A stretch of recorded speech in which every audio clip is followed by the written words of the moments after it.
Hello, Audio Marks, coming to you from the Sachem Public Library. Welcome to the Marks for Life podcast with your hosts, Jimmy and CJ, two casuals turned Marks wrestling fans, to give you a direct line to all things in the squared circle. Enter the ring at your own risk. We pull no punches, we hit hard, and we will slam you with all the info you need to know.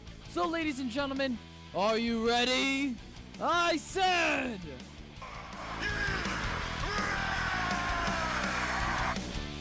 What's up, Marks? This is another edition, another week of Marks for Life podcast. I'm one of your hosts, CJ. And I'm your other one, Jimmy.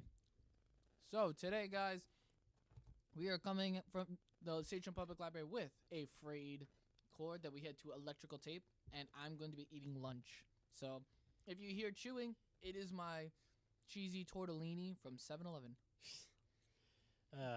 It's good to see you again. I missed you from last week. I'm starving. I missed you too. Oh my god.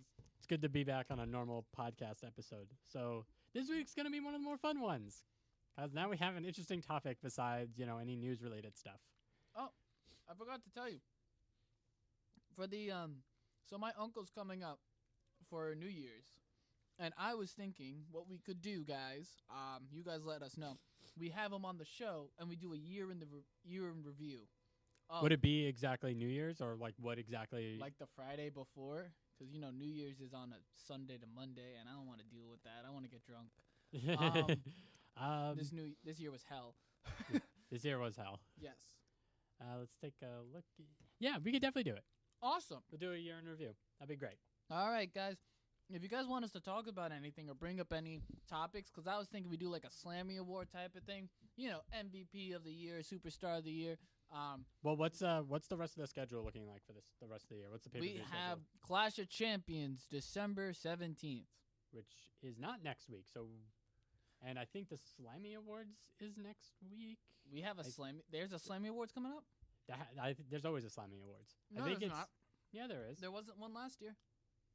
Yeah, there was. No, there wasn't. Oh, no, yeah, there wasn't because there was an unofficial one. Bitch.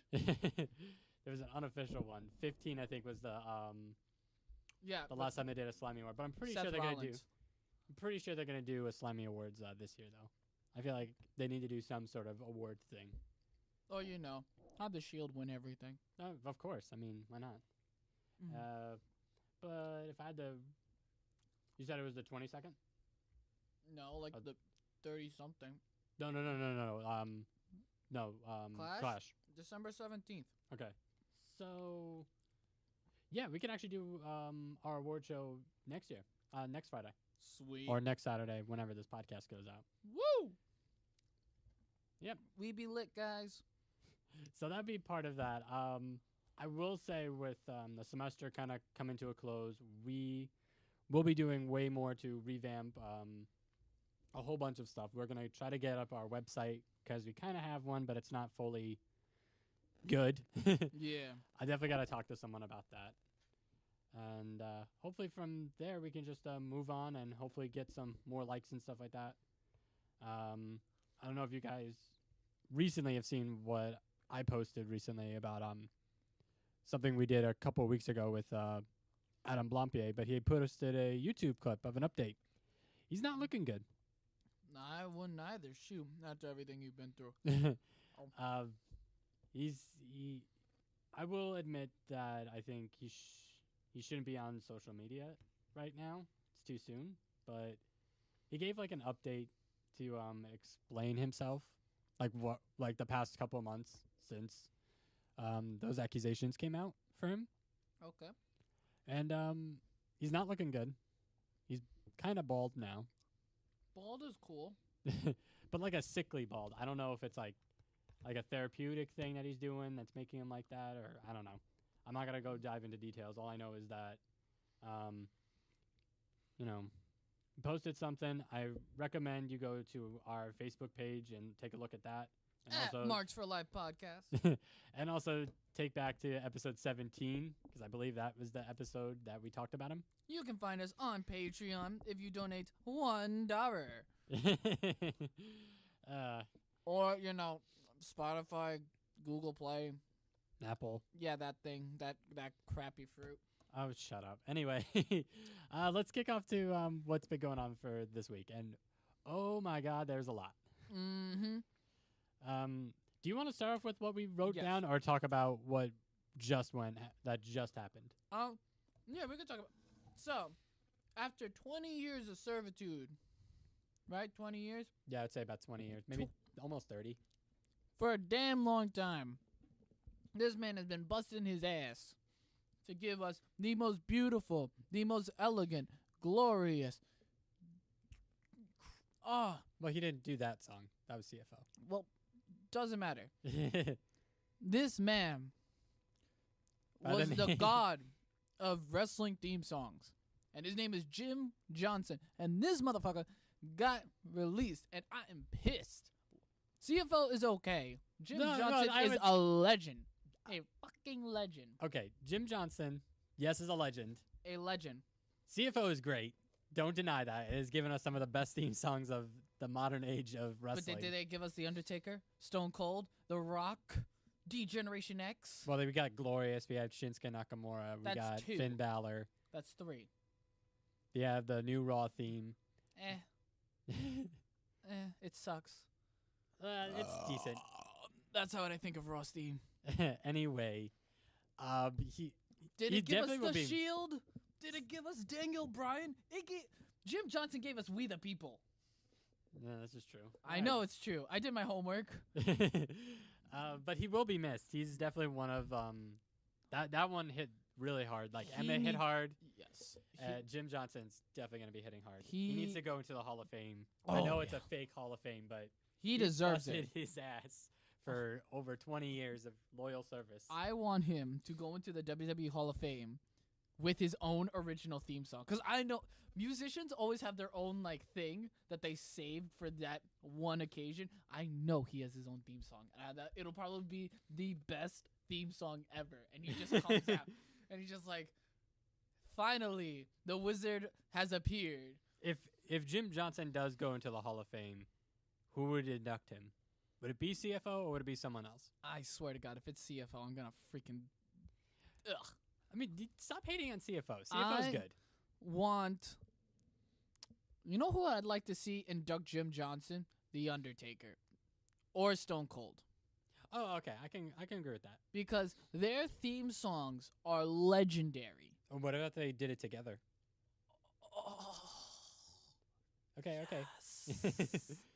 But like their theme songs are so legendary that people across it has such mainstream appeal. It has a lot of his themes are mainstream. Like people will just know it right off the bat. My sister went to Six Flags yes. during Fight Fest, and she just heard the gong, and she's like, "Mom, it's the Undertaker. The Undertaker themes at Six Flags." When you get to that level, you are a god. So either him or Stone Cold has to induct Jim Johnson, because without those theme songs, I do not think they would be like they'd be over. But their theme songs just perfected it. You know what I mean? Yeah, I see what you're saying. So I would like to see that. More than likely, I would like to see Stone Cold versus The Undertaker, because Stone Cold would just cut a hell of a promo on Jim Johnson, and Jim Johnson could just come out and be like, "Without my theme song, you'd be nothing. Break that glass." But we will miss you, Jim Johnson. We will miss your music. We will miss your theme songs. CFO can never replace you. Yeah. Hashtag JJ. Also, speaking of releases, there's a potential one that we kind of. Would you say that was foreseen?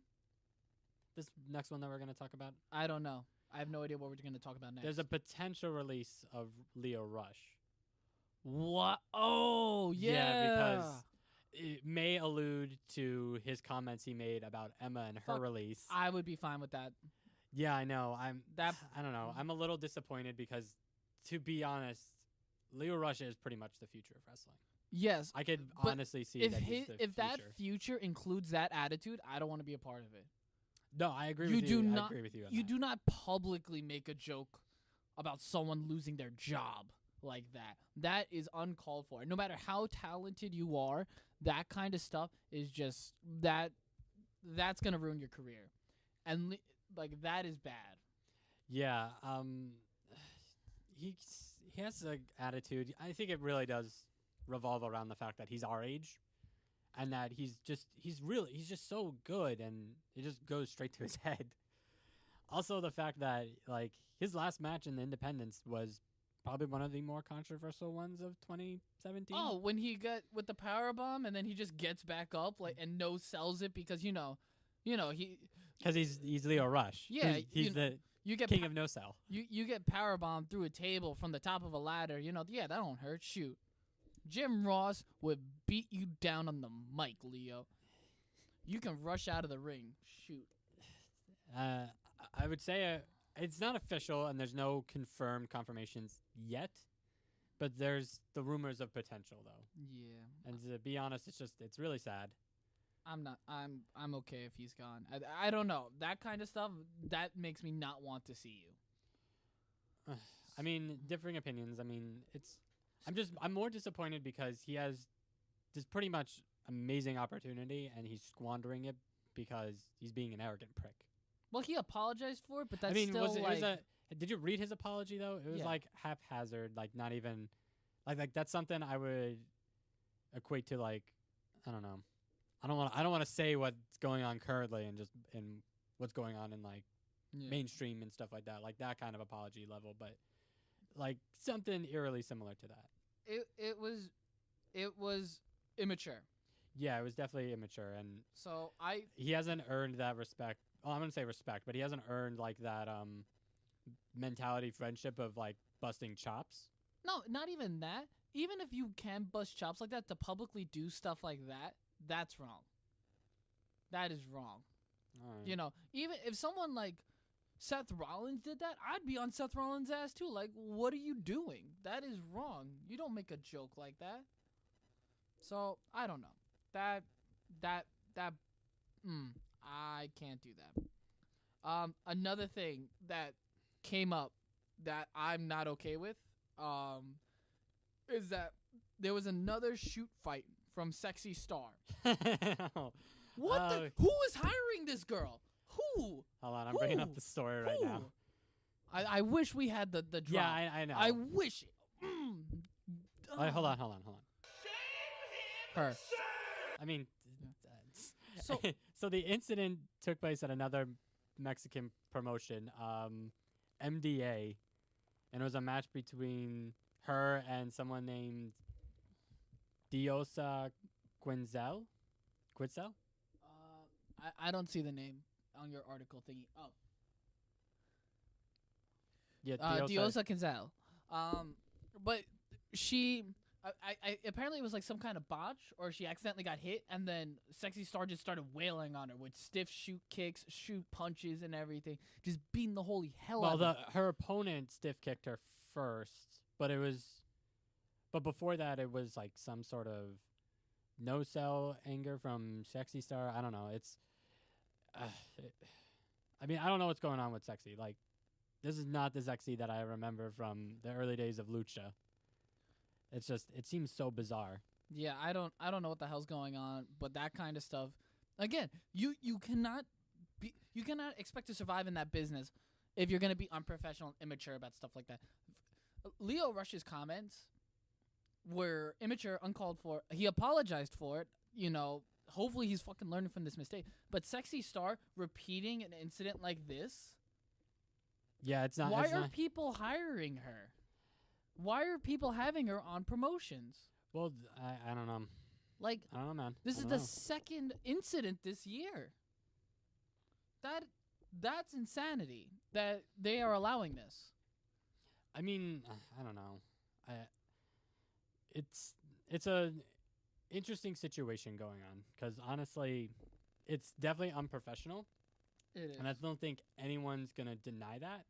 It's just when you're in a different scenario, I don't know, in a different country, it's like treated differently. I don't know. But AAA even like banned her, or was it AAA or CMLL?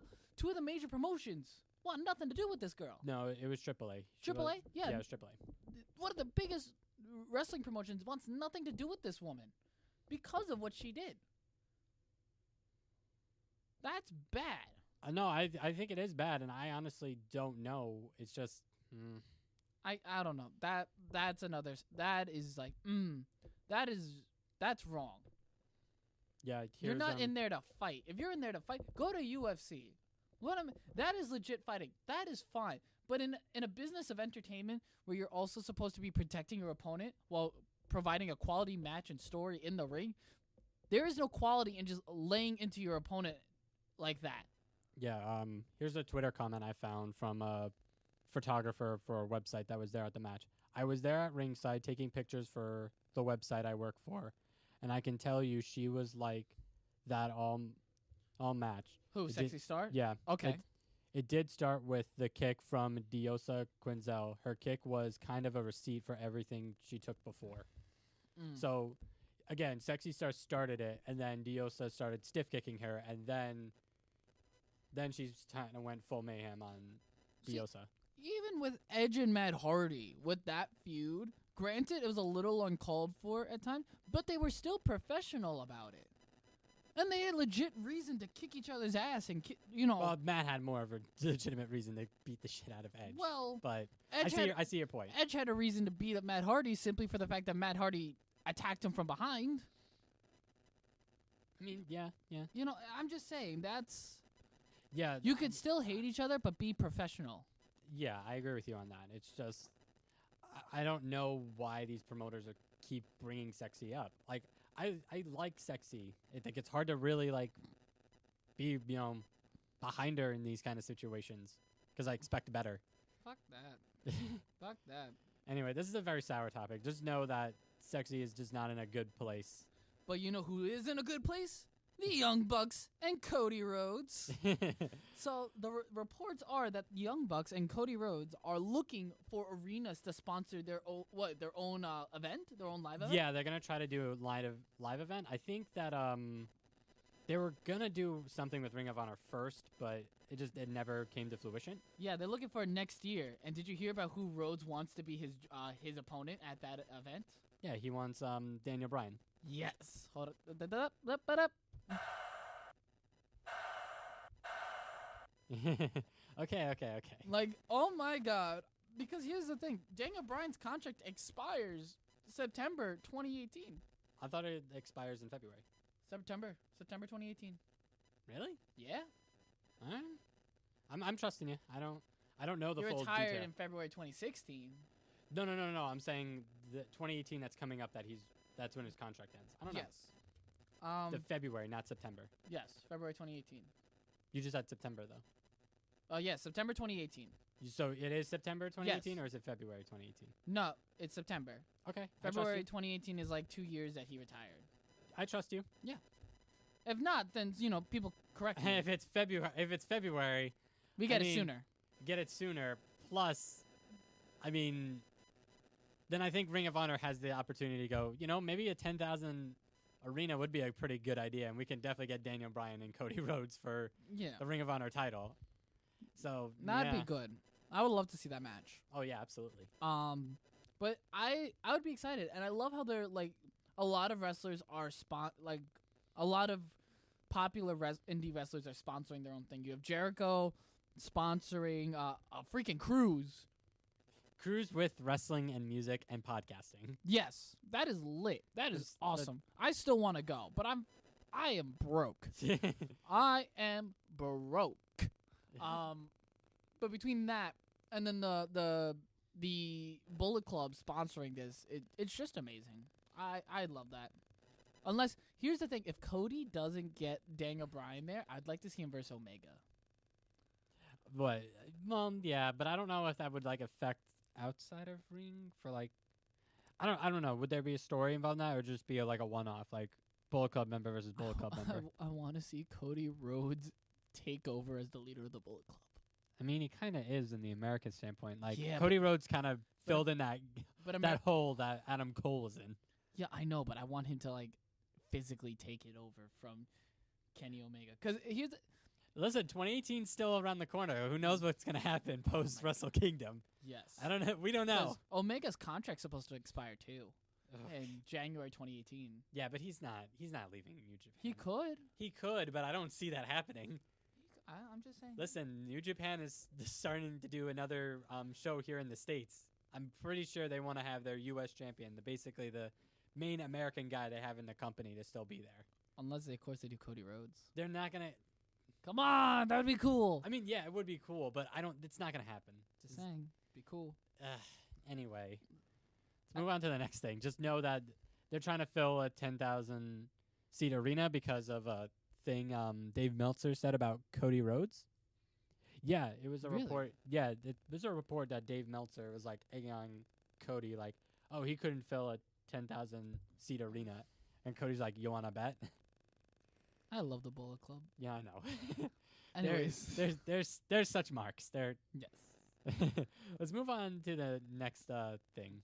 Daniel Bryan versus Shane McMahon. The seeds have been sowed the past couple of weeks ever since the Under Siege by Shane McMahon onto Raw. And Daniel Bryan's been pissed about it because he's like, why didn't you tell me? I got chokeslammed because of this. You know, and I'm loving this. I'm loving that this kind of thing that they're having. Though the only problem is that it's become a focal point of SmackDown, and it's like Raw from last year. Yeah. I could see that. Like, this isn't going to lead to Daniel Bryan's in-ring return. We don't know that. It's possible. There's Daniel Bryan's first match back against Shane McMahon. What, you're telling me you wouldn't want to see that? I would have rather have seen Daniel Bryan versus The Miz for the Intercontinental Championship, you know, the title that Daniel Bryan had to vacate, he never lost. And The Miz, you know. Listen, post-Mania, after he beats the crap out of Shane, it could happen. It could happen. Well, The Miz is an Intercontinental Champion now, is he? No, but we could still wish and pray that The Miz somehow comes back to WWE just so we could see that again. Because I think he's filming Marine 5 now. Yes, he's filming it with Becky and Shawn Michaels. Yeah. Oh, God. But I want to see this lead to a Daniel Bryan heel turn and have him lead the new era. Like, well, if I do see Daniel Bryan versus Shane McMahon, definitely have Kevin Owens and Sami Zayn on Daniel Bryan's side. oh yeah. Because Daniel Bryan's been fair. That's the thing. He's always been a fair general manager. What if this is just a storyline just to redo a new NWO and Daniel Bryan's the Hulk Hogan of it? Ooh. Yeah. But he'd be in a manager role. He'd have to be. And then Well, he'd be the Eric Bischoff, essentially. Yeah. And then who else could you see with Daniel Bryan? Who else would be on his team? What if he's leading the Riot Squad? We'll get to that part later. You're jumping around. I know, but I'm just saying, like, there's so many opportunities for that, and then Nikki Bella can come back and then try to steer Daniel Bryan away, and then, oh my God, you know how much heat Daniel Bryan would get if he just sent the women after Nikki Bella to attack her so she wouldn't get the GM position? Oh my God, heel Daniel Bryan. Oh my God, that'd be great. I need to be a booker. That'd be good. I can't see anything else though, because what's Shane gonna be as a heel? I mean, No one likes him already. I mean, the classic McMahon like heel. We get that on. But then it'd be on a Raw. double. Yeah, but we could. Yeah, but then it'd be like a double turn with Daniel Bryan being a heel and then Shane being a face again. But who knows? I don't know. I don't like, I want to see where this progresses moving forward. I don't want to see Shane as a heel. Daniel Bryan has so much more to gain. Like, Daniel Bryan has so much more to be angry about than Shane McMahon. You won't let me wrestle. Kicks him in the head. You won't let. Just starts kicking him. Because he can kick people fine. He can kick people fine. He just can't take a bump. That'd be awesome. Oh my God. All right. Next item on our list. I marked out for that a lot. Yeah, could you explain this to me? So the next thing is Mixed Match Challenge TM. So a while back, WWE filed for the trademark Mixed Match Challenge, which is to be rumored to be a new weekly show on the network after SmackDown. Oh, great. 205's getting replaced. Yes. And the idea, or no, actually, it's reportedly in talks with a Facebook to begin a new weekly show on Facebook Live. Oh, yeah, I remember reading about that. Okay. And it's supposed to be a fresh new step on mixed sex tag team matches for men and women. I don't know like if that's intergender or just mixed, like men and men versus. There's not too much detail that I'm looking at that includes to that, but I would assume with what happened between Becky Lynch and James Ellsworth, I would assume it's going to be more of an intergender. Well, they can get away with that because it's Facebook. Well, I mean, it's still a media output. But here's the thing: they're not being limited by restrictions of the network. That's true. It's like if they're putting the content on the WWE network. They have so much more freedom with that because they own that. This is true, yeah. I know it's true. I just said it. But that would be pretty cool, though. What other matchups would you like to see besides Becky and James, which we've been claiming? Well, we can't get Becky and James anymore because James is gone. Yes, but we got it. That's the important thing. We got it. What else would you like to see, though? I would definitely want to see Rich Swann and Sasha Banks. Ooh. Tagging it up again because they were a pretty awesome team against Alicia Fox and Noam Dar. You know who I'd like to see? Yes, go on. Tamina Snuka and one of the Usos. Or both Usos and Tamina. Yo, Tamina would kick their and then ass. It'd be one. And then Naomi would have to choose. Then it would be those two, and then it would be against Rich Swann, Cedric Alexander, and Sasha Banks. That'd be amazing. Oh my god, if Tamina aligned with them again. That'd be great, yeah. Oh my god. And then you have the small white woman in Lana just yelling at all three of these people. Oh god, that'd be great. I'd like to see Rusev versus Nia Jax personally. Yeah, but I think but it's coming at the cost of the cruiserweights, which I don't know. Cruiserweights are dead in the water. It's been a year. I'm done with them. It's sad. I had so much high expectations for them, and now it's just, ugh. Yeah. Hideo Itami's going to have a dead career there. Sorry, Hideo. I'm not. Anyway. Stop getting injured. All right, let's move on to a really big thing that's been going on, and that's the pay-per-view schedule that's coming out in 2018. Woo! Oh, my God. This is going to be lit. All right, so let me list out the pay-per-view list. So there's the Royal Rumble in January. Yes. There's the Elimination Chamber for Raw in February. Yes. Fastlane for SmackDown. Yes. WrestleMania. Yes. Backlash for Raw. Yes. Payback for SmackDown. Yes. And a surprise twist, Money in the Bank for both. The Big Five, baby. Big Five. Fave Five right there. Fave Five. And then here's where it gets... Okay, cut. You need to calm down, my friend. I'm a funny man. All right, continue. So Money in the Bank, and this is where it gets interesting a little bit. Okay. Say a Battleground for Raw. Yes. SummerSlam. Yes. Extreme Rules for Raw. Oh, they get Extreme Rules again. Yep. Then Hell in a Cell for SmackDown. Oh, yes. TLC for Raw. Yes. Survivor Series. And then Clash of Champions. Again. So what's interesting about that is that between July and September, there's not a separate SmackDown brand. Yes, there is. Oh, so Survivor Series, which is dual branded, and then between July. Let me. Hold on. Like okay, I said, so I see what you mean. So Battleground is Raw. Then you Yeah. have dual brand Survivor Series, and then you have Raw again. Extreme Ooh. Rules. So So there's a potential for them doing another what is it, Starcade kind of event thing for just solely SmackDown stars. See, I kind of they're putting a lot of emphasis on Raw, and I think it's because Raw is not doing well pay-per-view wise. That's true. You know, and they had the larger roster, so they're gonna need more pay-per-views. But when you look at SmackDown, SmackDown's going from one Big Five to another. They're going from Money in the Bank to SummerSlam, and they don't have anything until Hell in a Cell. Also, another interesting point is that they dialed it back from 17 to 14 pay-per-views. Yes, they did. Which is exciting and good for us viewers because 17 was way too much. God damn, everything was a freaking predictions and review. It sucked. Yeah, it's not good for us podcasters either. Oh It's my just good.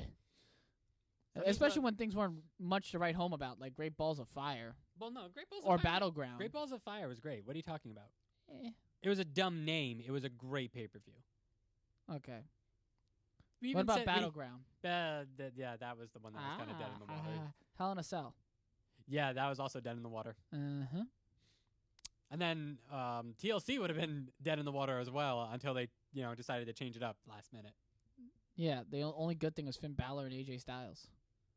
You're telling me you didn't enjoy the Ultimate Shield angle? Your No, trademark baby? no. The only thing I enjoyed was Angle fanboying at the fact of being part of the Shield. That was awesome because he's just like, "Hey guys, I did it! Look at me! Ooh!" He was so happy, and I'm like, That's the smile of a great man. Like he is so content with like, "Hey guys, I'm ready for Halloween! Woo!" Also, another thing to be aware of the schedule that came out is that Money in the Bank for this year is in fact a dual brand, yes, which is now moving into Big 5 pay-per-views instead of the Big 4, where it had always been. yes. But another interesting thing is that this year's Money in the Bank that's coming up is in Chicago. So it's a 7-year anniversary of CM Punk winning the WWE Championship and Money in the Bank. Mm-hmm. I don't know what that implies going forward. I'm just putting it out there, and hopefully the universe likes to give something back. So Money in the Bank also, something that you didn't bring up is that there are reports of having the women's and the men's. All right, there are talks of them being either separate or together. They should be together. I think yes. I think it would be better because I would like to have the fact that there's a woman on one of the brands that can go to either one. Yes, that'd or be a pretty man cool. to do the same thing, and I thought that would be really cool. Like imagine Asuka winning the Money in the Bank. And then going straight to SmackDown to beat Charlotte for it. Oh, yeah. Now there's another report though of them bringing a tag team Money in the Bank. That I would like. Like, oh That's- my god! Like here's the question though. What? All right. So say I'm gonna throw in the Usos because I would just love the Usos to have it. Be like, welcome to the Uso Penitentiary. Yo, they show up on Raw. Like imagine, all right. So let's imagine that the Shield is still champions by the time Money in the Bank rolls around, which no, they're not going to be. Like if they regain the belts. I don't think somehow, but there might be another potential thing that we're going to talk about later. That they're not. They're not. Not with the Shield, but with another team that Just we'll talk about later. Imagine them taking out one. Like, here's the rules though. Does it have to be both teams there? I don't know. Like, I don't think they really explain that, and we'll guess we'll find out when it gets closer to June next year. Like, imagine that though. You could be like, it could just be one guy there, and there'd be like a handicap match for the tag team championships. That would be awesome. Like, just imagine that. The Usos just beating down on, like, Dean Ambrose while Seth Rollins is dead by the timekeeper's table because, you know, the Usos attacked him from behind and now it's a handicap match. That'd be awesome. That would set such a great precedent. It would. I think the tag team would actually be more exciting than the other two. Oh, yeah. Now, how would you have the tag team? Would it be, like, 3 teams from Raw, 3 teams from SmackDown? Or I would personally like 2 teams from Raw, 2 teams from SmackDown. Yeah, I would say 2, because having it 3 small. might be too many bodies. Yeah. That one might be a real spot fest, and I think that's just way too clunky. Yeah. I think that they should limit it to, like, 6 to 8 people. Yeah, I agree. It's just too much. For the singles competitors, I think maybe, like, 8. You know, like, 4 well, they do 4 from Raw, 4 from SmackDown. Well, if you do, let's see, 2 teams from Raw, 2 teams in SmackDown, and then they have like a special tournament like down in NXT, yeah. then we could do that. That's interesting. And then you get Authors of Pain and the Street Profits. Yeah. God, I love the Street Profits. They're so good. Yes, you know, Bowl of Greatness or whatever. Anyway, let's move on to the next thing, which is we already talked about Sexy Star. Let's talk about Batista. Oh, yeah, I heard about that. They're trying to get Batista to go full-time? No. So the story is that if Batista were to come back, he would like full-time part in WWE. He doesn't want to do part-time. That's good. I think it's really good. That's giving back, and that's nice. That's like what Jericho did. Yeah, yeah, that's pretty much what Jericho did. Because, like, I could see Batista doing, because he's doing so well in Hollywood. Like, did you see the Marvel trailer for Infinity Wars? Yes, of course I did. What Oh. So, Batista not only has the 2 Guardians of the Galaxy movies under his belt, which did amazing. Well, the first one did amazing. The second one was... It was still pretty good. He has 2... he's going to be in 2 Avengers films. It is 2 Avengers? I thought it was just 1. 2. There's Infinity Wars Part 1 and Infinity Wars Part 2, which is No, I don't think they're doing that anymore. No, they are. They Yes. combined them. No. There is one slated for May 2019. I'm They're not calling it Avengers Infinity War. okay, so what are they calling it then? I don't know, but I know there's going to be a 4th Avengers movie, and that's going to end Phase 3. All right, I'm just looking it up. No, I know, but like keep talking about Batista's gonna Batista. have so much money and like movies under his belt that I could see him working a part-time schedule if he wants to return with like something like Chris Jericho does. Yeah, you're right. There's going to be a sequel in next Oh, the May afterwards. woo! Look who's right. But they're not. Yeah, so it's not Infinity Wars Part 1 or Part 2 anymore. It's just Infinity Wars that one, and then we don't know what the next one is. Yeah, but it's gonna go from the fallout of Thanos. I would like to see Batista go into that part-time role. Who would you like to see? Well, not part time. I would like to see him go into a full time role and giving back Yeah, for like a short amount of time. But yeah, who would you like to see him feud with? Top 3. top 3. Top 3. I think it depends on what brand he would go back to. All right. If he goes to, let's say, if he goes to one Raw. on Raw, one on SmackDown, we'll keep it like that. Okay, so if he goes to Raw, I don't know. Actually, there's a couple of people actually now I think Because about it. my initial thought would be Braun Strowman. Yes, but that was mine. I don't know. It's because I don't want Braun Strowman to lose still. I don't think. And I would like to see Batista get a couple of really good victories in. I don't know. If he does go back full time and he goes to Raw, and he's there for, I don't know, maybe 8-9 months, give or take, it'd be cool to see him beat Brock Lesnar. And I feel like it would be pretty legitimate. Like, he's a better accomplished. They're both equally accomplished MMA fighters. And Batista's more of a badass because he was in jail, you know. That doesn't mean anything. Yeah, it does. You're so ignorant. How am I ignorant to that? That doesn't. Just because you're in jail doesn't mean you're a badass. You can be in jail for like tickets. Yeah, but Batista wasn't in jail for getting tickets. He was in there for near murder. Oh, okay, fair enough. But like, I don't know. I would like to see him versus Braun. I'd like to see him versus Samoa Joe. Yeah, I know. That was another one I was thinking. Like, him and Joe It has to be would a hoss fight. It has. Yeah, it has to be big. It has to be big wrestlers. What about SmackDown? I know what Problem your is first thoughts. problem. Yeah, I know. You're thinking AJ Styles. Oh, I was was like thinking KO. No, I'm Oh not. my god, imagine that. But that would be good. The Batista bomb versus the Papa Power Bomb. How would you even get Batista up? he It can't even. He can't even jump up anymore. That's why it would be cool. It would be so ridiculous. No. I don't know. I think if he was in the headspace of like building up a star, KO wouldn't be too bad. But I don't know. I'd like to. I don't know. see I would like AJ to see though. him face Jinder too. I don't know why. Why Jinder? I don't know. Jinder Roid needs it more. Roids? Shut up. But no, if Batista's in the mindset of being there back full time and would actually generally like to build up a star, Jinder Mahal, if he can accomplish that better than, you know, any other star that Jinder's faced, other than Styles, I mean, it'd be pretty perfect. I got a better one.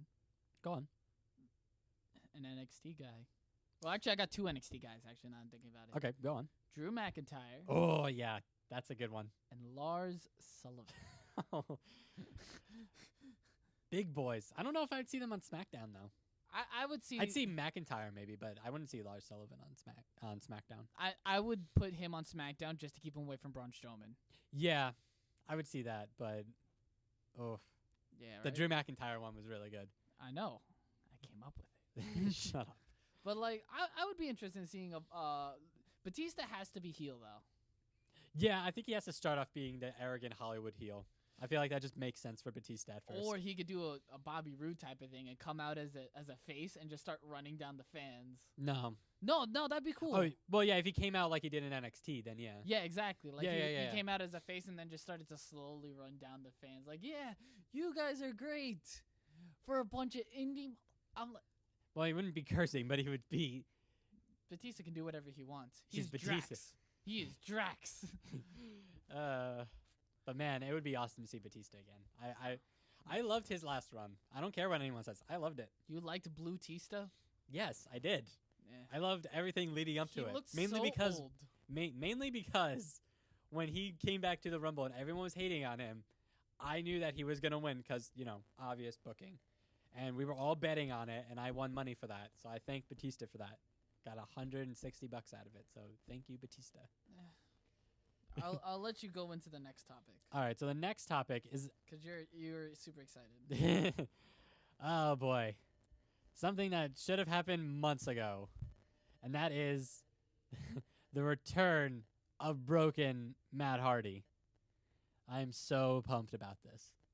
You don't have the delete chant on. No, I have to find a new one. Don't. Hey. Man, you always press that button, and now the one time where it is acceptable and expected, you don't have it. Anyway. But Broken Matt versus Bray Wyatt. Oh. Isn't that what you were clamoring for a while? Yes, and I have. And Adam Blompied. Yeah, whatever. He booked something similar to this. Yeah, where, it would be against Bray Wyatt and stuff, and, Jeff Hardy would be out of the picture, but now Jeff's legitimately out of the picture. Now, what do you think of the Woken gimmick? No, it's not. It's not actually the Woken gimmick. Yeah. No, it's not. No. Because it is official that TNA Impact Wrestling Anthem has officially given up on holding the Broken gimmick hostage. Really? Yes. Did this article just get released today? It didn't get released today. It's been, YouTubers that I watch have been actually saying it, and it has been spreading around. It has. I thought they've officially given up on it, which is why they started doing it. Because if you go to his YouTube page, Matt Hardy's one, you'll not see, but because it's a short clip, but you'll hear him asking Senor Benjamin for his coat. No, here's the thing though. I think they're gonna do the Broken gimmick, but it's just gonna be under the guise of Woken, because I feel like that they still have the name. They have like the character. Then they kind of changed it to Woken back in the couple days, but they have found they won their. I wouldn't say won, but Impact gave up on the case of Broken. Here, I'll look it up again.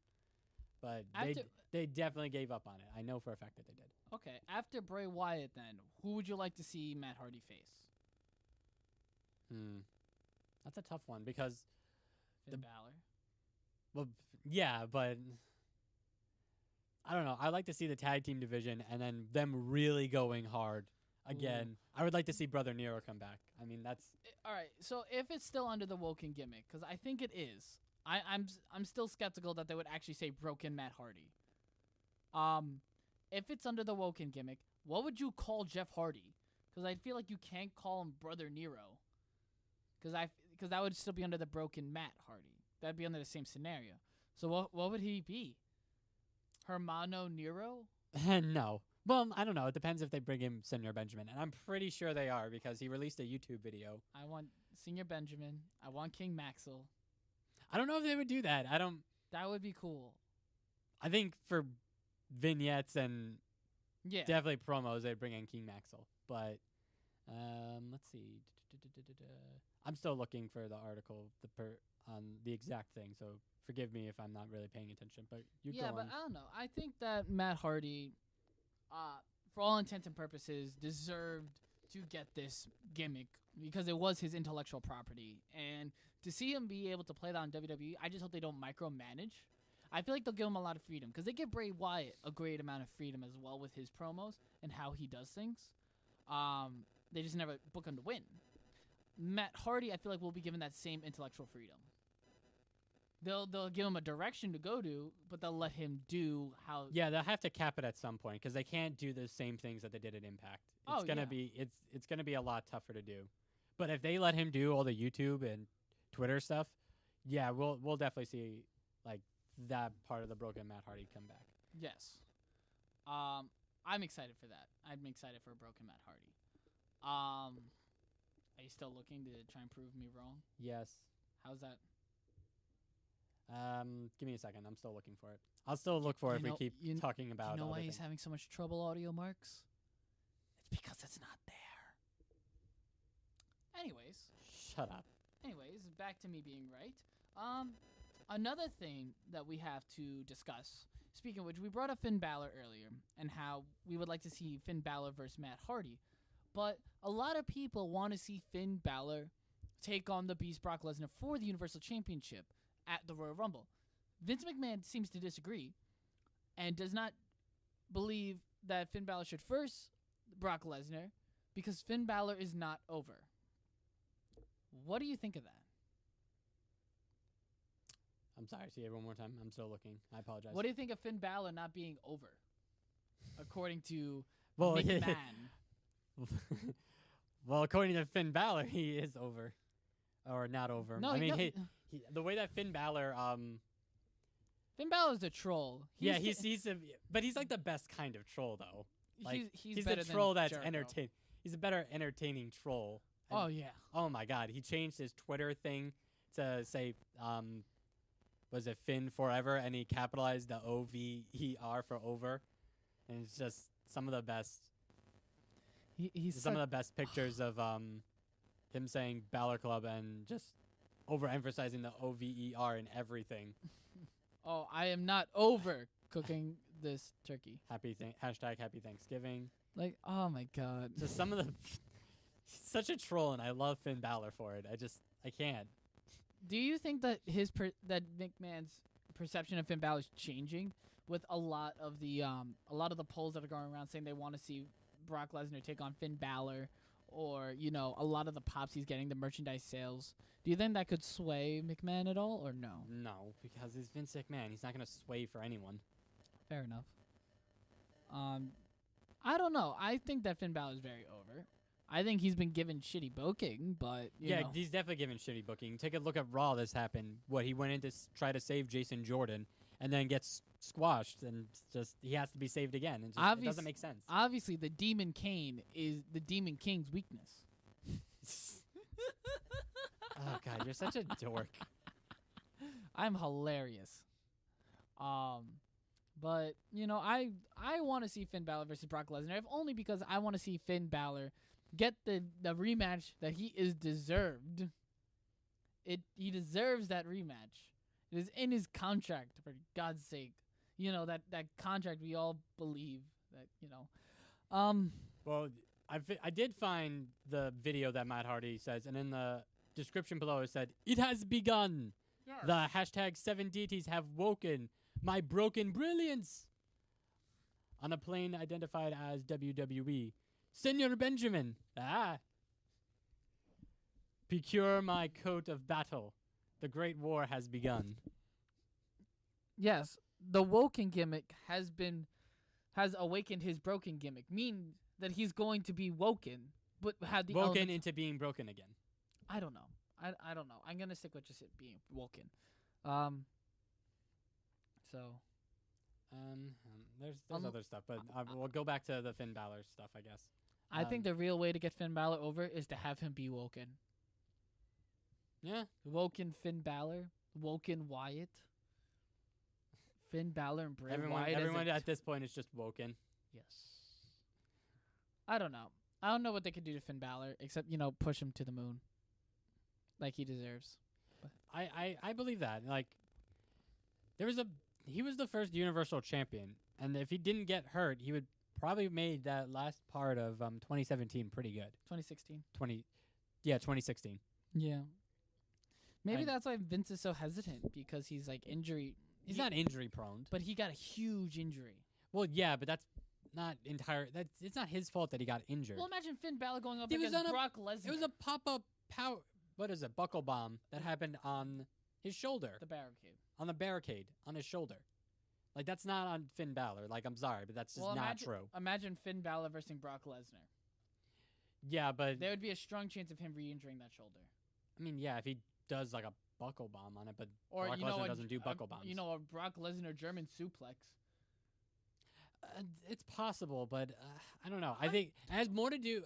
It has more to do with the fact of doing power bombs on a turnbuckle or barricade is not the smart decision, because it's more injury prone that way. Happened with Sting and it happened with Balor. It's just the move itself. I'm just saying that Finn Balor may be over, but here's the thing: it's the same guy that says Cesaro's not over. I don't fucking know anymore. I think that when it comes to Vince McMahon on how it's his decision is always going to be final no matter what. Until he's dead. Basically, until he's dead. Not hoping for that, but, just saying. Like, you're not going to get a proper thing for Finn in quite a while. Yeah. And it really sucks for that to happen, but, But we did get something proper this past Tuesday night in a tag team match with the Hype Bros versus the Bludgeon Brothers.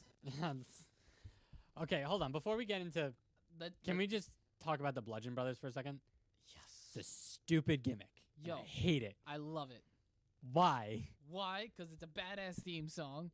They look badass. No, they don't. They look like disheveled homeless men They look in red, They look carrying hammers. That's fine. They look stupid. You're gonna be super happy when they start using that hammers. Those hammers. Yo, Uso Penitentiary. Bludgeon Brothers. They just start beating the Usos with giant hammers. That is awesome, and you know it. Man, I want them to go like hardcore hammer in a way that will make Triple H horny. You know, I'm enjoying the Bludgeon Brothers. I loved Harper and Rowan, and I love this because they're setting themselves apart from the Wyatt family. They're doing a new thing, and it is great. I'm enjoying it. I'm glad they're beating up everybody. I am happy. Okay. Happy. Yes. But moving on to Zack the- Ryder's not happy, though. So I called it months ago that Mojo Rawley would be the one to turn heel. Jimmy said Zack Ryder. Jimmy was wrong. Mojo Rawley. I mean, okay, let's put this in perspective. For a long time, it looked like it was going to be Zack Ryder that was going to turn heel. Don't tell me it wasn't. I just kept thinking it'd be Mojo. I really did. They changed their minds on it. I know that. No, they didn't. Yes, they did. No, because Mojo has so much more to be angry about. It's like, I am the Andre the Giant Memorial Battle Royal winner, and I'm still stuck in a losing tag team. It is not my fault because I did well. It has to be this failure of a superstar. This failure of a superstar. There's so much more to gain with a heel Mojo Rawley that they could explore than someone like Zack Ryder, who they've seen as a heel. Well, it's not like Zack Ryder was bad as a heel. No, he wasn't, but you know what? They're just going to keep screwing over Zack Ryder. That's just how it is. Yeah. Like I hate to say that about our Long Island boy, but that's just the case, man. Now, It's him and Kurt Hawkins. They're always going to screw the Long Island boys. now you know who I want to see now? What match I want to see at WrestleMania? This has to be a WrestleMania match on the main show. Yes, go on. Mojo Rawley versus Rob Gronkowski. Oh, God. I would hate myself if that I happened. would enjoy that. I Oh would my have God, it would be so stupid. it would be so much fun to see that. And you know it. It would be funny. It would be great. I would be going to the bathroom while laughing at the same time. I would be Like, I'm going to go take a piss, but this is great. Just good job. I would enjoy it. I would enjoy. But like Mojo being heel is really good because you know you can also get Mojo versus AJ now for the WWE Championship. Oh, my God. That's terrible. That is great. No, it's not. That is great. No, that's... Better than Jinder. We'll see about that. Everything's better than Jinder. Oh, God. At least Mojo knows how to actually work besides, you know. All he does is tackle people. Yeah. That's all Mojo does. Mojo use tackle. It's just tackle. It's just tackling. That's all he does. And then he just starts chanting about being hype. I don't think, you know, I don't think it'll be stupid. Here's the thing, but he can work off that annoying thing like Yeah, he could that would be probably the only really good thing about it. and then is he that joins would up work with on it. Sami Zayn and Kevin Owens. No, that's terrible. No, He that becomes their no, please, for the love of God, no. Yo. Just imagine that. Sami Zayn and Mojo Rawley as a tag team. Sami Zayn's just dancing to the ring. And then Mojo's just pointing to every little kid. He ain't hype. He ain't hype. My boy Sammy is. My boy Sammy, hype. Oh my God. You know you would have a kick of a time with that. And then Rusev comes out of nowhere and be like, it is not hype day. It is Rusev day. I will give SmackDown this. They are the more entertaining show now. Wait, imagine Rusev turning face against Mojo. Oh He my- ain't hype. Would What? Would Rusev win a match at that point? Because I would enjoy that. Just imagine Oh, that. God. Rusev would be like, what is this hype? You stupid American. I can only imagine. What is hype? We have to get off Hype this is crazy. Hype is not in this English translation, English to Bulgarian, the Okay. glorious Rusev Day country. We have to stop. We have to stop. We have to move on to our last point so we can finish the show up. Oh my God. Oh my God. Why am I doing a podcast with you again? Oh God. Anyway, let's move on to this last topic point. Oh my God. Of Rusev Day. No, not of. Oh my God, Aiden English and Rusev versus Sami Zayn and Mojo Rawley. Oh my God. He ain't hype. No, that's not how you say it. He ain't hype. Oh my God. We need to move on to the next topic. Oh, come on. You are losing it now. We will have this discussion another time. Oh, come on. That'd be great. Let's move on to the last. Yo, NXT Women's Invasion on Raw and SmackDown. That'd be lit. Oh, my God. It would. Oh, God. I mentioned this last week briefly when Paige returned to Raw. Paige returned, beat the fuck out of everybody. Sasha, Mickey, Bailey. But she did do it alone. She did it with Sonya Deville. And Mandy Rose. And Mandy Rose, the Golden Goddess, and the MMA fighter. They kicked ass. And they are now what? Absolution, motherfuckers. And then copy and paste that onto SmackDown, and then who do we got? We got Ruby Riott with two T's. Double T, motherfucker. We got Liv Morgan, New Jersey's finest. And Sarah Logan, the Wolverine in the making. And they are what? They are the Riot Squad. With two T's. With two goddamn T's. Okay, now that we need to dial it down just a little bit so we can. They destroyed Sasha.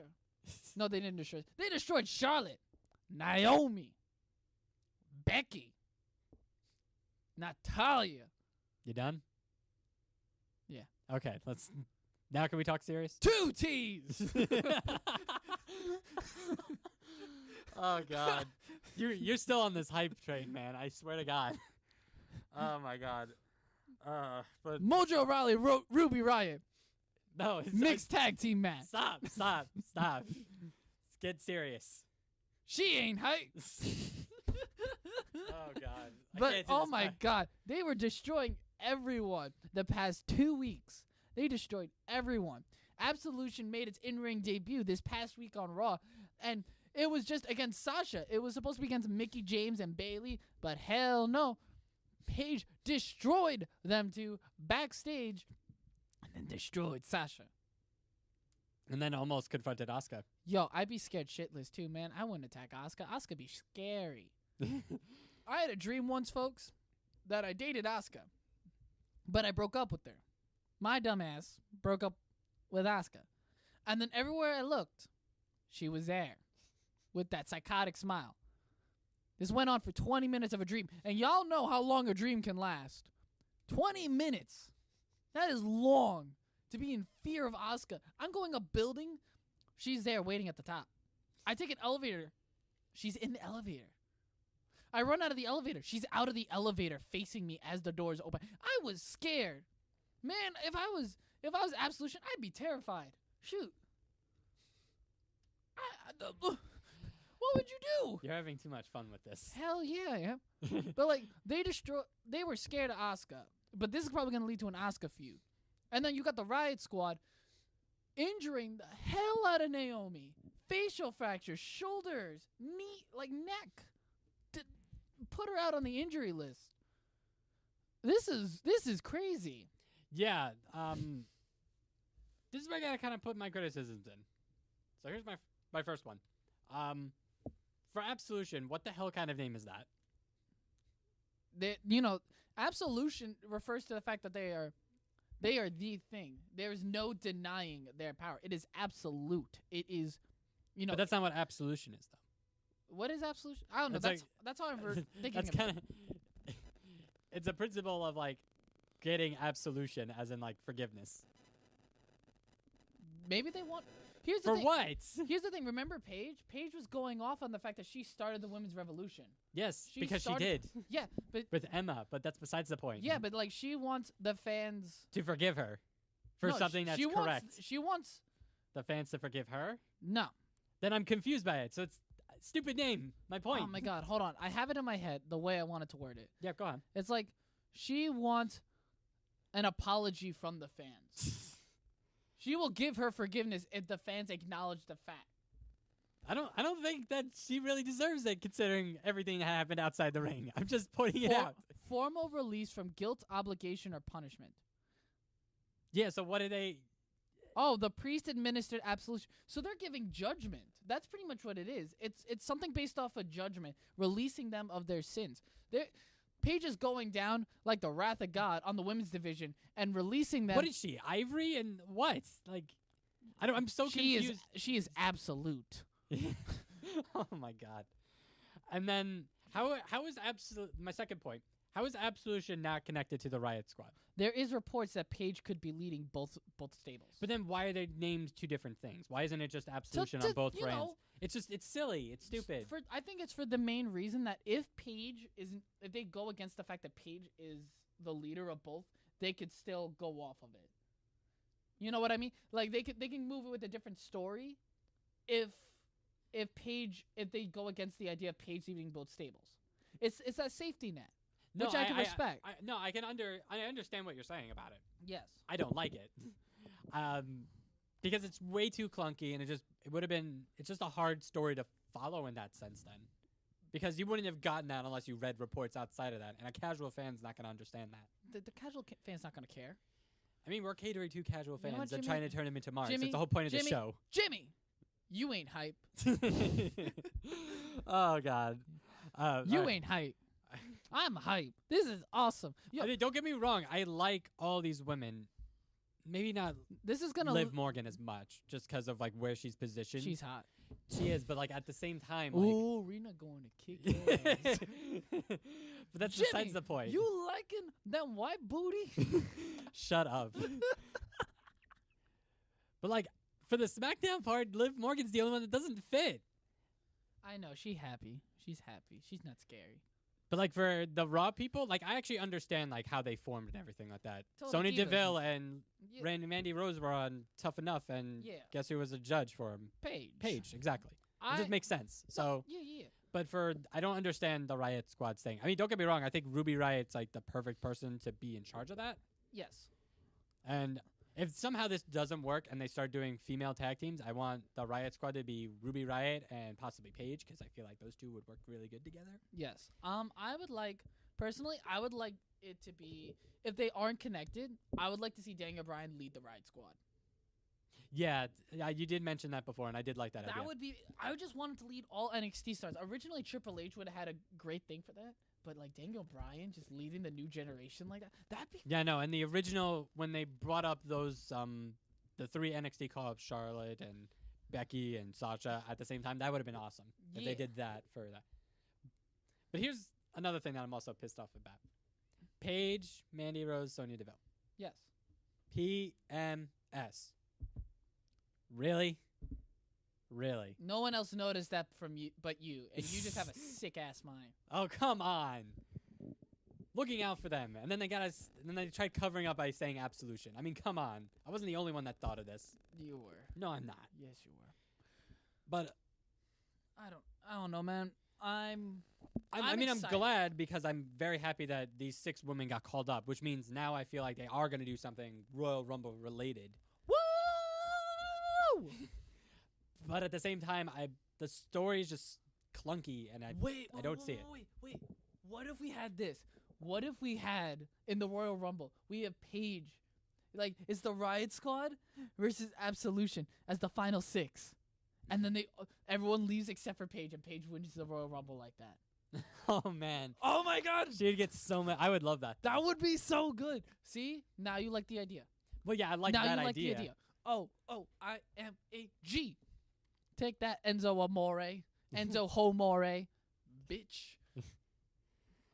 All right. I think we should go to break. Yes, because you gotta calm down a little bit. I also gotta pee. All right. I drink a lot of soda. That's all right. I can edit that portion out. No. Keep it in. This is gonna be great. All right, guys. Enjoy. Hello, Audio Marks. I'm here to talk to you about Patreon. Patreon is a website dedicated to giving more power to the content creator and their patrons who support them. By giving them an avenue of direct support, these creators can create any kind of art with Patreon. Music, drawings, videos, and yes, podcasts. There's no middleman. So please head over to our page on Patreon, Marks for Life Podcast, to support us with a $2 donation. With this donation, you can get all of our podcasts on our page, and you can get a special shout out from ourselves, Jimmy and CJ. Or you could just do the regular dollar donation just to support the podcast. Now back to the show, Audio Marks. Thank you very much. Hey guys, do you ever want to go to a local wrestling show in your town, but you can't afford the tickets to a WWE event? Well, look no further than Full Faith Wrestling. Full Faith Wrestling is a non-profit professional wrestling ministry with a church-like atmosphere for fans and families alike.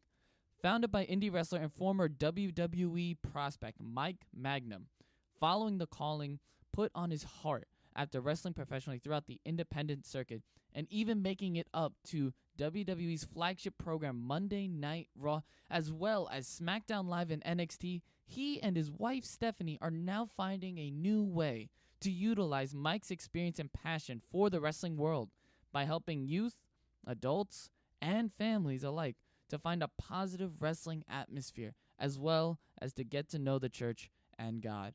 Please support them and help them make their first show come soon to you by donating at gofundme.com/FFWrestling. And you can also follow them on Instagram at FullFaithWrestling1, and please like them on Facebook at Full Faith Wrestling. Thank you and God bless. And we're back.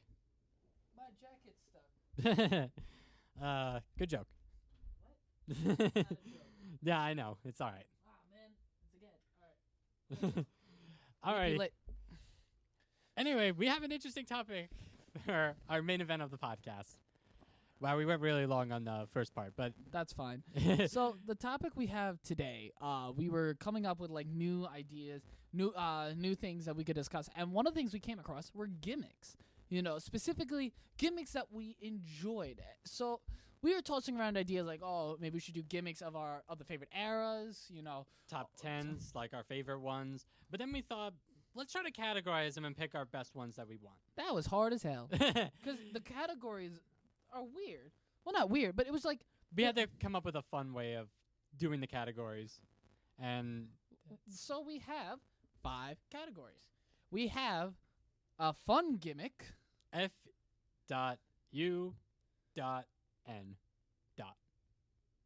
F is for friends who do stuff. Exactly. We have creepy as fuck gimmicks. Like just plain creep. Yeah, just cringy. yes. That's what I probably should have put down. Cringy, but it doesn't matter. Cringy gimmicks. Like, I don't know. I would put that as scary. Like, you just be scared of that gimmick. Like, oh my god. You're uncomfortable with it. Yeah. You have super silly gimmicks. You know, just plain silly. They could be funny. They Just- could not be funny. it's just stupid. And stupid. You have the badass gimmick, which I think we should save for last. Agreed. You know, and just the one that makes you tilt your head confused, like you're just weirded out. Not gonna lie, we picked some pretty good ones. Yes, we did. Do you want to go first with the fun gimmick? Sure, I'll go with a fun gimmick. All right, so my fun gimmick was the one and only stunt double to the Miz, Damian Mizdow. You have a fetish for Mizdow. Do you not like the Mizdow? No, but you just What's wrong with the Mizdow? Why are you hating on the Mizdow? because I'd rather Sandow or the Miz. Excuse me? Are you kidding me? I Damian Mizdow was the most amazing thing. I It helped get the Miz over I for a enjoyed very long time. I enjoyed the intellectual savior of the masses. That I mean, was I probably liked him too, but favorite incarnation. Mizdow was awesome. You can't deny that was a fun gimmick. You have a hard on for Mizdow. It's awesome. You have a hard on for Mizdow. What's wrong with that? Rena? If you're listening to this, he likes them beards. You said this last time too. With like, oh, I enjoy. Well, he was also an underrated tag team champion with the Miz. What's wrong with that? He had one title defense that he lost, but I don't know. You can enjoy. It was a fun gimmick. It was a great gimmick because he got miniature titles because the Miz was holding both of them. He was doing every little bump outside of the ring that the Miz was taking in the ring, and it was a pleasure to watch him work. You forgot about the fake slammies that. Oh yeah, the fake slammies. Forgot about that. You know, because he won a couple of real slammies, and then the Miz took them away, and then he got fake ones. Yes, I do remember. It was a fun gimmick. I'm not gonna lie. It was a very fun gimmick. Like I thoroughly enjoyed him mimicking the Miz getting his ass kicked. Oh yeah, absolutely. It was it was the best. My favorite part was in the Usos were doing a double suplex on the Miz. Yeah.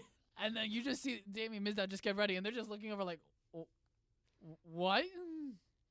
And then he just flips. He just does a front flip, like he got suplexed by midgets. It was great. I agree. It was a fun gimmick. All right, let's go with your fun gimmick, my friend. You picked an interesting one. I picked the Godfather. All aboard the Ho Train. That was so much fun.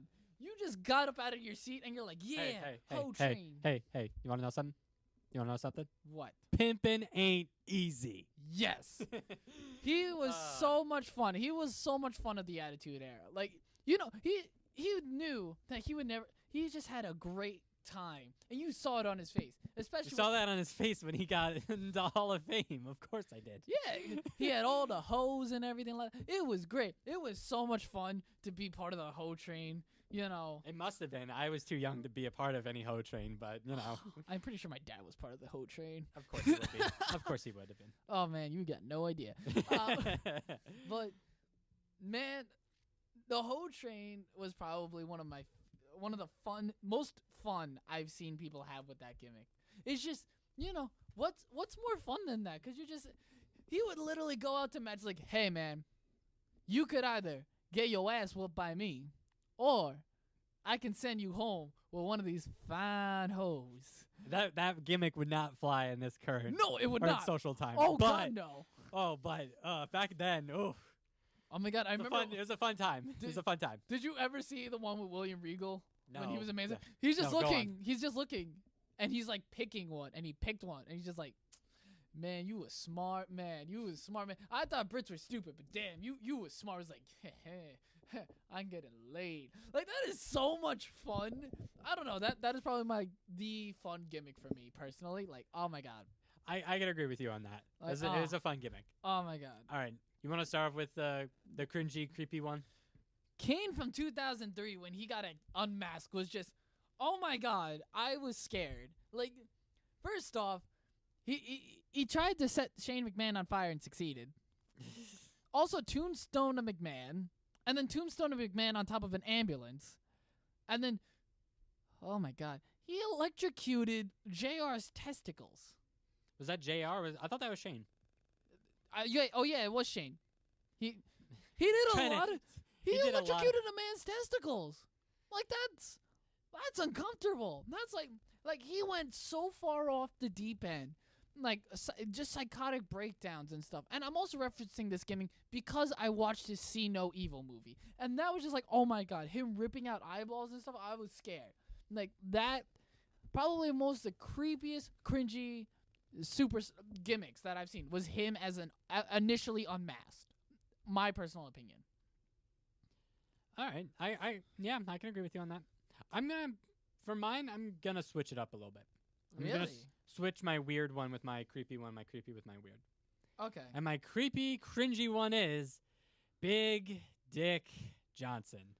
I'm glad I wasn't around to watch that part of wrestling. Oh, thank God, me neither. But looking back, this is too much man meat to be shown on one G-string. It's just Naked Midian did it better. Oh God, but Big Dick Johnson. That was just a plain joke from Vince McMahon's sick mind that came to life on WWE television. There's no other way to explain it other than that. There's none. And I'm glad what he's doing now with Lucha Underground. What's he doing with Lucha Underground? He's writing it. Oh, really? Yeah. He's a writer for Lucha Underground. I mean, considering that we haven't seen Big Dick Johnson on Lucha Underground, I'm just saying he's done a good job. He's done a good job. All right. I'm down. But his time in WWE, sends a shiver down my spine. That's not comfortable for these eyes to ever see. Yes. Too much man meat. It's too much. Yeah, Jimmy's not used to that. Shut up. All right. Now let's move on to our super silly, partially not funny, partially funny. I go first on this one, don't I? Yes, you do. Okay, so I'm picked DX from 2006 2010. Silly? Okay. Well, yeah, because they were kind of funny, and they were funny, but they weren't they're not the Attitude Era DX, which is the best one. I think everyone can agree to that. man, I enjoyed Hornswoggle. But it was just too silly and just. Ugh. But Little People Court. but that's why it fits into super silly. That was great though. They're in a mini courtroom and stuff, and they're like, they had to go under the ring to get to Little People's Court. But then other parts was them facing off against the Spirit Squad. Yeah. Yeah. I mean, I'll give them this, that them impersonating Vince and Shane though was great. Oh my god, I loved it. But them facing with the Spirit Squad was that was rough. Yeah, that wasn't fun. So it's not the best era for DX, but they did have decent moments that made me laugh, and other moments to be like, yeah, this is just too much. They need to go away, and eventually they did. But you know. Yeah, they retired. Well, I mean, if you could call Triple H retiring, I mean, Shawn retired. Shawn retired from Yes. yeah. But what's yours? You picked an interesting one. The Blue World Order. Hollywood Nova, Big Stevie Cool, and the Blue Guy. That was just ECW just wrecking on Eric Bischoff and the New World Order. That was great though. That was such great television. Like, yeah, man. Like, you know how Scott Hall always does that chest thing where he's like da da da da da, and then just does that airplane weird thing. Seeing the Blue Meanie do it and just excessively just like keep stomping and doing like that chest dancing like da da da da da da da da da da da da. All while Big Stevie Cool is just raising his fist up in the air, looking stoic and like having no gimmick like Kevin Nash is just like Oh my god, it was so fun, and that made Blue Meanie's career and Stevie Richards. Like I think Stevie Richards being Big Stevie Cool was bigger than him being part of the Flock. Yeah, like it was so much fun, and like they were so silly. I mean, it's definitely something that I remember the Blue Meanie the most. Besides, what happened at One Night Stand. Oh my god, yeah. Screw you, JBL. But like, that was probably the silliest gimmick I've seen. Is that kind of parody, and I'm still waiting for the day when Kevin Nash and Scott Hall meet the Blue Guy and Big Stevie Cool. I would have so much fun with that. Who knows? Who knows? They have to book it. Like I would just a WrestleMania thing. I would just. Who knows? It might happen at Raw. 25th anniversary. That'd be pretty sweet. That'd be awesome.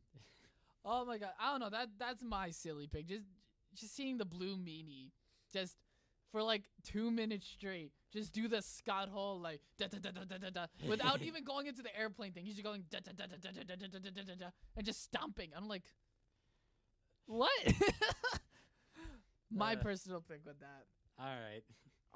Now it's for the badass one. I thought we were saving that for the last one. Oh yeah, that's right. So just plain weird, and that's on you, buddy. Yo, freaking Boogeyman. I'm just like, it wasn't even cringy, man. I'm just like, what are you doing? Like, he's eating worms. He's eating like warts.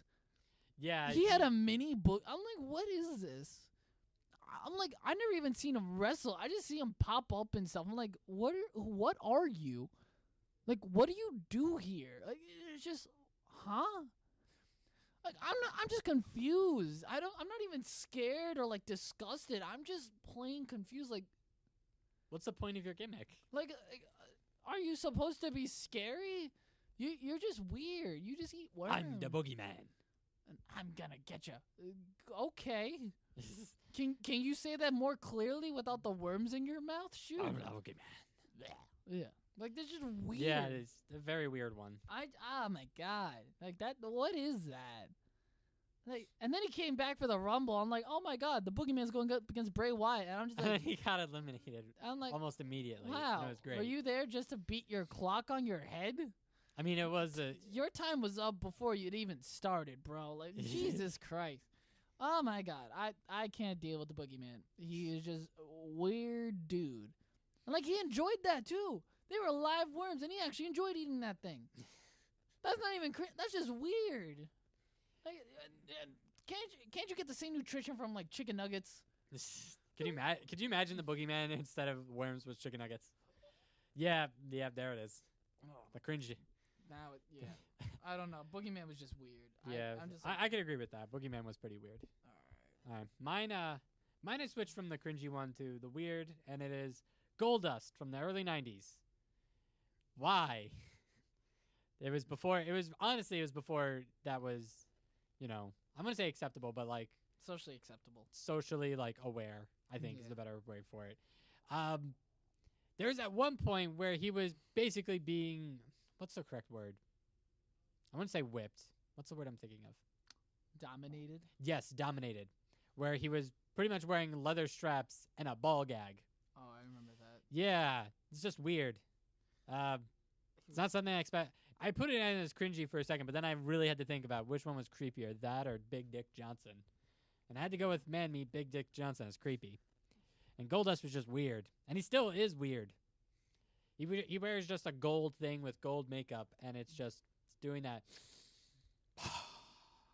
I mean, don't get me wrong, I like it, but at the same time, it gets to a point where it's like, No, I get you. He was a pretty weird dude. Like that was a weird. What happened with the Natural? What was wrong with the Natural? Oh yeah, WCW owned it, which is why they couldn't do it. Shoot. Dustin Rhodes would not have gotten over as the Natural. I mean, that's not true. In WWE, Starrcade happened, and he got over. WCW was the series promotion. No, Starrcade, the one that just happened. He showed up as Dustin Rhodes, and he got over. Just saying. That's because he's just a respected veteran. If he tried pulling that shit in the 90s, yeah, that's true. That's what I'm saying. But yeah, Goldust in his early days, very strange. Still is strange, but beloved. Yeah.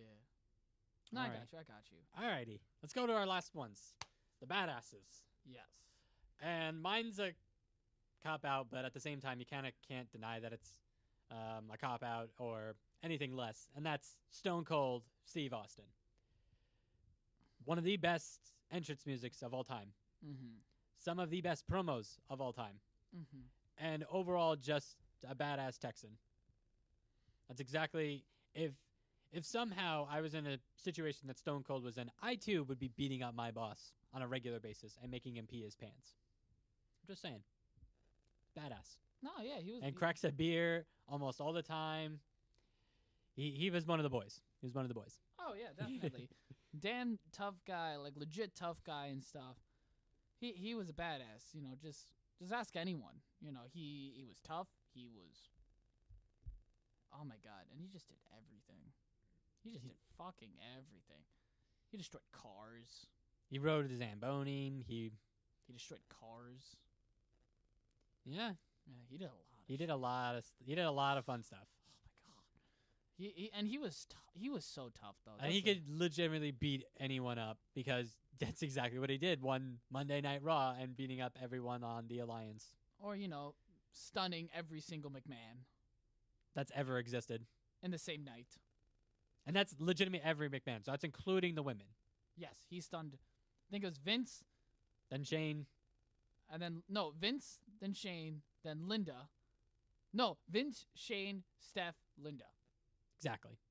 Just he's a badass. He's a legit badass. He could still show up, get a huge pop, stun anyone, and then walk out a hero. Like he can go into the White House and then stun President Trump again. I was just about to say, he already did that at WrestleMania. He could do it again, and he'd just get the pop, and then he would by God Almighty, Stone Cold is the president. Oh, he just won the president's title from Donald. Oh, can you imagine? We need to have a separate podcast about that exact topic. Not now, but we will have that at some point. That'd be amazing. I would love to see Stone Cold just come in with a briefcase that says Money in the Bank and just cash in on Trump and just be like, I'm the new president now. Flips him off, stuns him, drinks a beer at the Washington Monument. You're like, that would be great. That would make so much news. He would get I would love it. He would be an American hero at that point. He's a national treasure. Okay, so which one's your badass? Oh. Speaking of American badass. Oh, I chose Hornswoggle. Like that WLC match, man. Freaking brutal. Oh, my God. Total badass. I'm kidding, folks, man. Yo, I chose the only dude that legit has badass in his name. and that is the American Badass, The Undertaker. I am American Badass. Sorry, that was the theme. What, you don't like? Man, I went with Limp Bizkit Rollin'. Shoot, what the hell was that? Gotta keep rolling. Yeah. Why keep rolling? Yo, this motherfucker came out on a motorcycle in the middle of the Triple H. He made a re-debut as the most badass dude. Beat up everybody. Like, trench coat, freaking... Showed off that he had ginger hair. Just a little hair, bit. Just a little bit. bandana, sunglasses. Sarah tattooed on his neck. Yo, he was legit scared. Like, he legit looked like a man that I would fear my life from. Like, he's... Like, when you get to that level of, oh my god, this demonic man just became a literal ass kicker.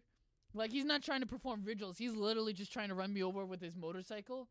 I mean, to be honest, that's what the Undertaker behind the stage is. That's who. Oh, yeah. That's who Mark Calloway was. That's why it was so much more like that badassery.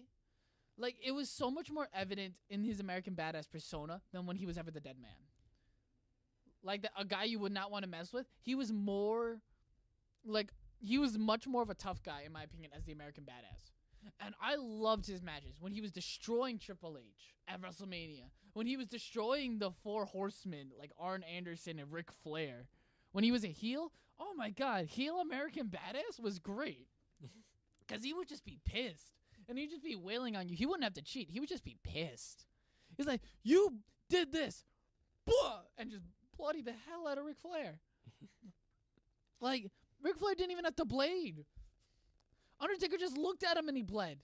And he's like, oh my god, I'm gonna die. Like, I would love, like, no joke, I would enjoy a combination of the American Badass and the Dead Man. Like a Ghost Rider-esque type of thing. That would be pretty cool. That's what they should have done after the American Badass. But they didn't, and it sucked. You know, I would have enjoyed more of an American Badass, but Kane had to ruin it. I mean, we still got more Undertaker, and like, I mean, no one's ever gonna deny that demonic, supernatural Undertaker is terrible. It's iconic. Yes, it is the greatest gimmick ever. In the history of gimmicks, the Undertaker's Dead Man gimmick is the greatest creation, and which by proxy makes Mark Calloway the greatest performer. Character. I don't know. I think that he is the greatest of all time because of that character, because of his commitment to the Dead Man character, because of his work ethic. But in terms of him being just a legit badass, I think his American Badass persona tops his Dead Man persona. All right. I mean, all those are pretty good. Except for Big Dick Johnson. That's just, I mean, yeah. We don't never need to talk about him ever again. Yes. I'm even sad that I'd put him on the list, but it does go along with the cringe. But, oof. Yeah. Again, shivered down my spine. That was bad. But if you guys like this, we do challenge you. I would suggest putting in your favorite gimmicks for these. We'll probably post something online, and hopefully you guys, participate and chip in. We want to hear some feedback from you guys. Great. We would like to hear some ideas what you guys would like us to discuss. You know, we have some ideas we want to do. You know, underdeveloped talent in the past decade is one of them. We have our favorite matches from each of the eras. You know, Golden Age, New Era, the Attitude Era, Ruthless Aggression, PG, the Reality Era, and then the New Generation Era. We have a lot of stuff that we want to talk about, but we would love to hear your ideas. We would love to talk about them. Anytime, guys. We have our emails. You have our social. We're going to hit it right to the outro, and it's going to tell you everything. Yes. All right. See you next week. And that's the bottom line. Go Stone Cold